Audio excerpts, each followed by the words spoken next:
What if you never had to do chores again? Laundry folded, dishes put away, plants watered on a schedule, handled by a 6'5", 66 pounds humanoid living in your house. That's NEO from 1X. It has about 4 hours of runtime, self-charging, quiet tendon-driven motion, soft body and human-like hands. On top of that, its AI learning business model was inspired by none other than Tesla. Sounds incredible, right? There's one asterisk that might change how you feel about all this. Stay with me, I'll get to it. Hey, welcome back. Today I'll break down what NEO promises, how it actually works today, how Tesla inspired its AI design, and what's a bit creepy about this entire offer. Stick around. So what are the specs? NEO is a 1.67 meters humanoid that weighs about 30 kilograms. It has a soft exterior and tendon-driven actuators, so its movements are smooth, quiet and gentle, with human-like dexterity.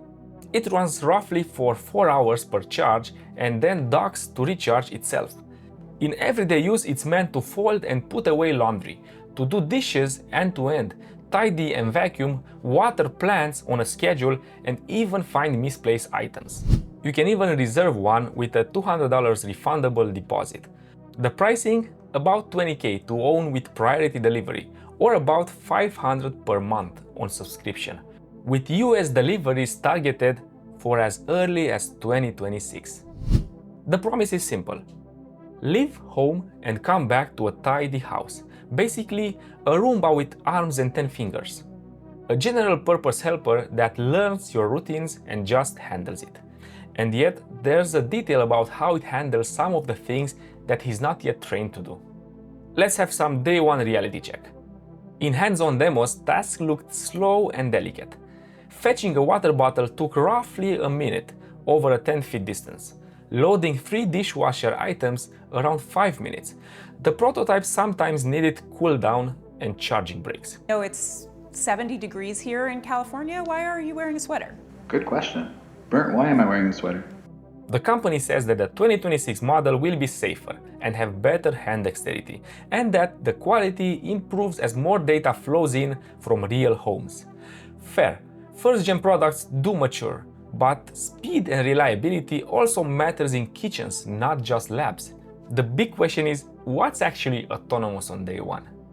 The brain plan is simple: learn in the wild.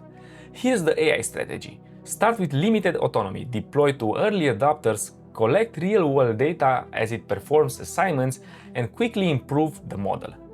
As Marquez puts it, it's similar to how Tesla grew FSD. Ship early, learn from humans, iterate. That makes sense in theory, but with NEO, who and where the humans are changes the story. Okay, so here's the caveat. Much of what we've seen NEO do today is tele-operated. A skilled operator wearing a VR headset and controllers literally drives the robot, seeing through its cameras, moving its hands, completing the tasks. There are privacy controls promised, like blurring the people, define no-go zones, and you approve a session. But the model improves by learning from inside your home. And this isn't a rare fallback. For a while, teleoperation is a core feature. If the robot can't do the job yet, you schedule an expert to take over. That's how it gets useful now and learns for later. This, for me, it's a bit creepy. Not because robots are evil, but because the path to usefulness runs straight through your private spaces, with a human in the loop who can look through your robot's sensors. So the Tesla comparison, and why it kind of breaks.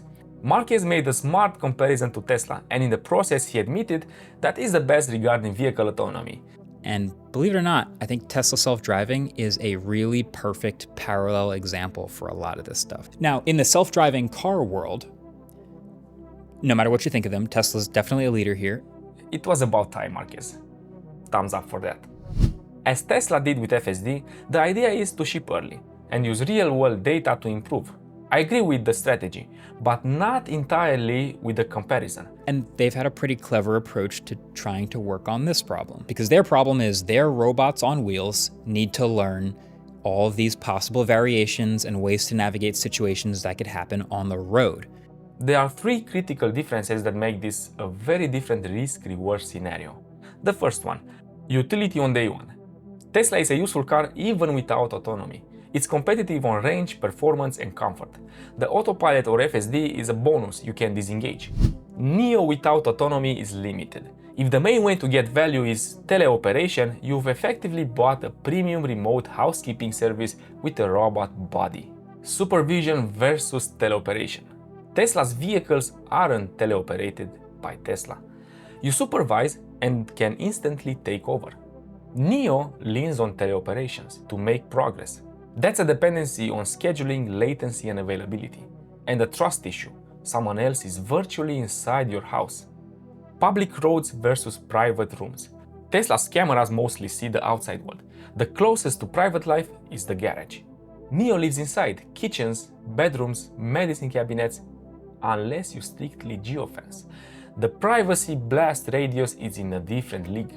Talking about the safety issue, where I disagree with cars are clearly riskier. Maybe you could argue that the stakes of self-driving cars are a little higher because of all the safety risks and, if it messes up, someone could die.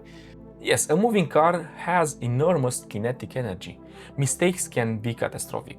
But when you use FSD, you can intervene in milliseconds. That loop reduces risk relative to blind trust. At home, the whole point is you're not hovering over NEO. If it misidentifies medication, mishandles glass, or teleoperator makes a poor judgment call, your time to intervene might be minutes. NEO adds safety layers, soft body, limited force, and policies against hot, heavy, sharp objects. Those are good, but domestic edge cases are infinite. And here the human in the loop may be tired, rushed, or just human, and not you. So who's NEO for? Early adopters with budget and patience for a beta experience. People comfortable with scheduled teleoperation, camera access and data collection. Households willing to set no-go zones, supervise early tasks, and accept robotic slop. Good enough results, not perfection. Developers, researchers who want a platform to build on. If you're picturing Rosie from the Jetsons next year, you'll be disappointed. If you want to co-raise a robot and you accept the social contract, this can be fascinating. So what I'd demand before buying? Autonomy uncut, repeatable end-to-end tasks in a messy real home. No safety pilot. Privacy you can verify. Local versus cloud processing, retention policy, a physical camera and microphone shutter, third-party audits, a kill switch that really kills. Teleoperation transparency. Who connects, how often, from where, with logs you can review. Reliability and pace. Task timing targets and consistency. No surprise cooldowns, mid-dishwashing.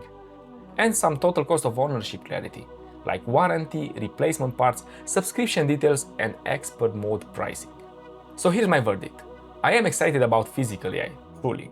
But in this current framing, NEO's value today looks like teleoperation with a learning curve inside your private space.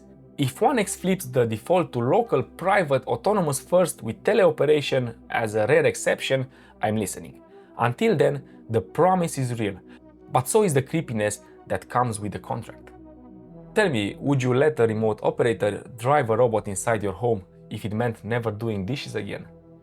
Where's your hard line? No bedrooms? Camera shutters? Time of day rules? Drop your take below. If this helped, hit like and subscribe.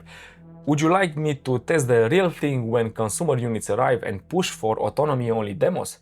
Let me know in the comments below. And see you again in the next one.